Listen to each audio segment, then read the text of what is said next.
Hello again. So for the first time, so because I'm a little bit of a sausage, and while I was doing this for the first time, I haven't pressed the record button on time. I haven't recorded the whole process, so this video gonna be splitted in two.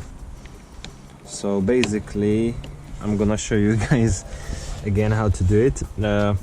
So basically, to remove the door card, just have to pop that clip. There's one more clip here, but mine's missing. There is two Phillips head screws.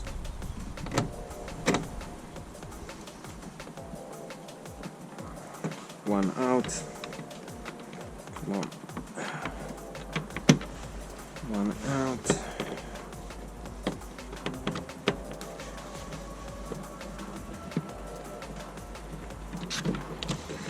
That's the second. The handle comes off now.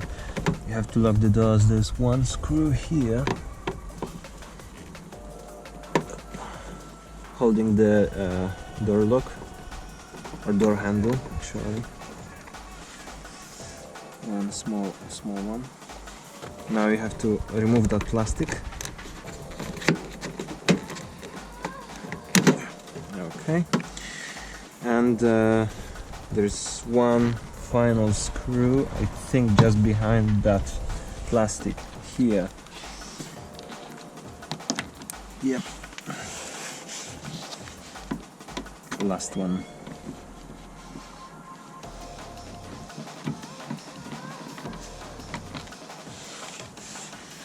Okay, so now once you remove that one, this one, that one, and that, there's 4 of them total.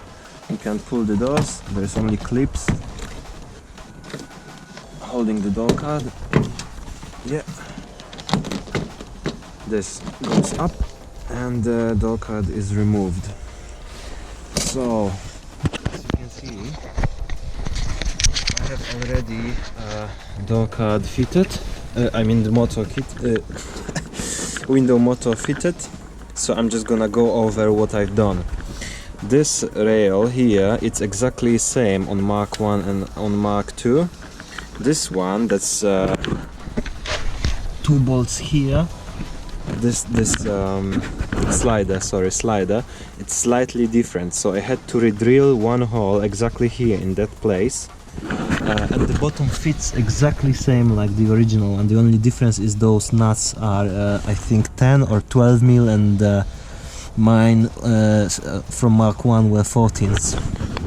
So after you install this second one, you can drop the window. That's the Mark 1 window that I had. Mark 2 also fits, but here the doors are more narrow than on Mark 2. So if you want to use Mark 2 window, you would have to unscrew one of those plastic bits there, as you can see, that work as door stoppers.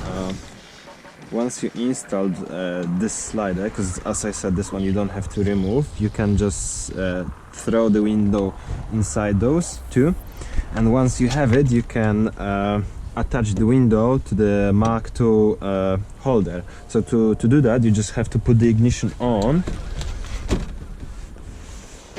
drop the window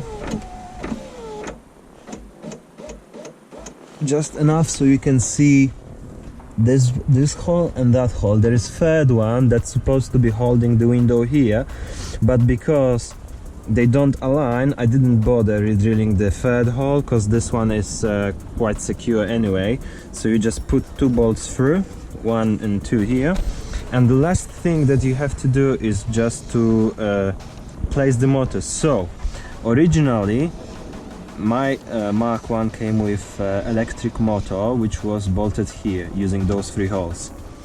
Then after it broke, I installed a manual winder, and because the linkage was a bit shorter, I had to re-drill 2 new holes here, and here was where the actual winder was, winder arm was. So I just reused that hole for that purpose. Basically, as long as there is a little bit of play in the linkage, doesn't really matter. You don't have to be super precise where exactly you're gonna bolt it. I just had the hole here, so I reused it, and it works. So there is third bolt somewhere here that you can as well drill the hole and attach the third bolt, but I hope that's gonna record nicely. There is a third hole there, but I really didn't bother to re-drilling it because it's still very secure with only 2 of them attached, so it was good enough for me. So the last step was just to putting two wires that the motor came with into the original socket. So that was very simple. I think you know, guys, how to splice the wire. So basically you just cut off the end, pop the wire inside the connector, and just tape them together, or use the heat gun with the shrinkable plastic if you wanna do it more professionally, but yeah, it works for me. So basically that's it. That's what I wanted to show you, and that's what I didn't record that, unfortunately, the first time I was doing it. This is the Mark 1 manual assembly, Mark 1 window and Mark 2 window. They are shaped slightly different, and also the sliding ring, let's say, is further out, as you can see here. But I hope I will manage to make it work. So this is the slider 1 from Mark 1, but this one is exactly same like Mark 2. Now I'm gonna try to fiddle this thing in. Also, maybe we'll need to re-drill new holes for the motor. This was originally fitted with electric window, but when it broke for the first time, I just checked the price. The new one is £190, so I bought this manual winder for 15 quid as temporary solution. I drilled the holes and I made it work, but right now I got this one from my friend for free, so I wanna fit it.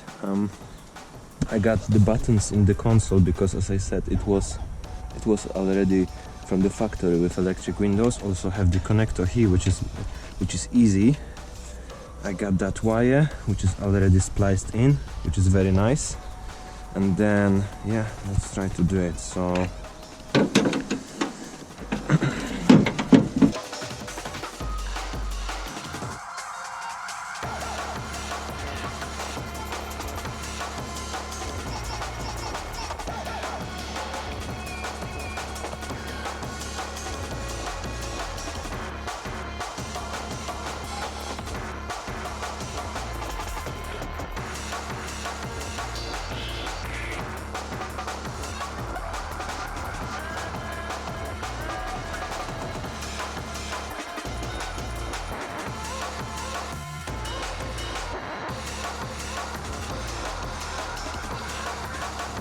tried fitting the Mark II window inside, but because it's wider, this roller, it's somewhere about here, and it's not possible really to squeeze it through unless I took it out and then assemble it somewhere here.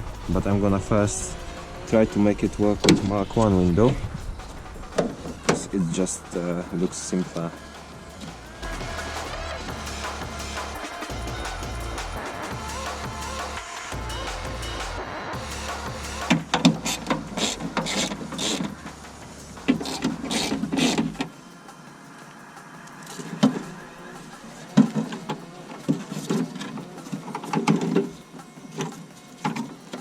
Why you have to be kind?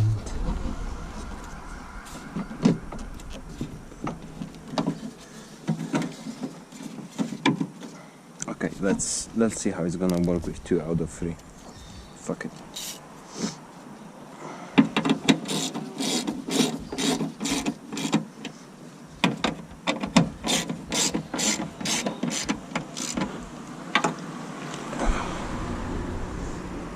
Okay, looks about right. Let's see.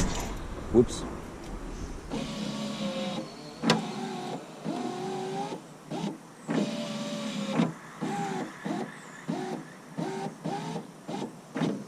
Okay, seems like it's working.